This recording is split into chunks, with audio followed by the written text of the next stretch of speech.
What do we do when we're bored with our hair? We color it, of course.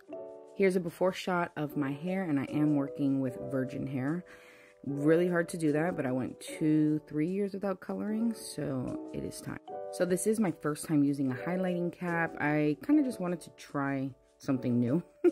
And when I say new, I mean new for me. This is the first time I've ever used a highlighting cap. I've always freestyled, but I kind of wanted to do something that I thought was easier. Yeah, kind of getting the hair through these holes was no easy task. I had to go in a few times. You could see there, it kind of tugs, but you know what? At the end of the day, it did work. It did take me, I don't know, an hour and a half to 2 hours. The sides definitely a lot easier, as you could see the hair coming out, but overall it wasn't too bad.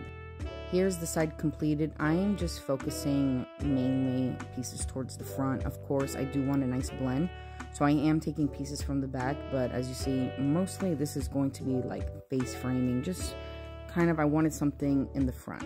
Using my hairbrush was super helpful to get all those stubborn little hairs that did not want to come out. Here, I just wanted to give you a full shot of all the hair that we're going to be coloring. I am teasing here, you're going to see in a second why.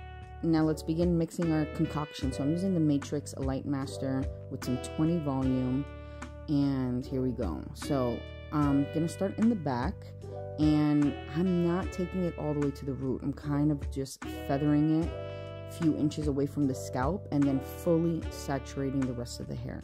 So my thing is that I just didn't want any harsh lines. I wanted everything to be like melted, really pretty, just kind of like that grown out, you know, just good old ombre highlights, I guess. When it comes to feathering up there, you just really want to take your time because you definitely want it to be blended. You do not want to see any harsh lines. So I really try to be careful also when folding the foil as well. Here's me looking super attractive and even more attractive. To tone my hair, I'm using the Matrix Color Sync in 8BC and 8WN. Adding that 8BC is just going to give a little bit more redness, which is kind of like what I tend to gravitate towards since we are going for like kind of a light brown highlight.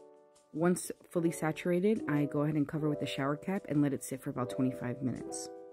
Here's how the hair looks like after styling. You could see just from highlighting those front pieces, look at the huge impact that it made on the hair. My hair looks like a totally different color now. Now the only problem is that I'm not going to be able to stop. I'm going to keep coloring and coloring and coloring until, I don't know, till we're blonde.